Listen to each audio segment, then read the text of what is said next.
একটা দোয়া শিখাই দেই, ইনশাআল্লাহ এই দোয়া করলে রিজিক তো বাড়বেই ইনশাআল্লাহ, আপনার যত ঋণ আছে ইনশাআল্লাহ আল্লাহ পাক শোধ করে দিবেন। বিশ্বাস করলেন না? এই দোয়া শিখাই দিচ্ছি, এই জন্য আমাকে হাদিয়া দেওয়া দরকার, স্পেশালি আমাকে এখন হাদিয়া দেওয়া দরকার।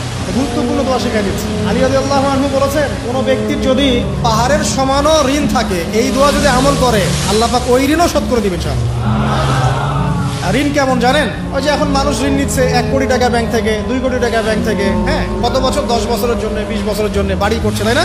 তার ধারণা এমন যে সে মারা গেলে তার ঋণটা কেউ না কেউ শোধ করে দিবেই দিবে, তাই তো? আর আল্লাহর রাসূল কি বলছেন দেখেন, একজন মারা গেছেন, নবী সাল্লাল্লাহু আলাইহি ওয়াসাল্লামের সময়ে একজন মারা গেছেন। তো নবী করিম সাল্লাল্লাহু আলাইহি ওয়াসাল্লাম বলছেন, এই ব্যক্তির কি কোনো ঋণ আছে?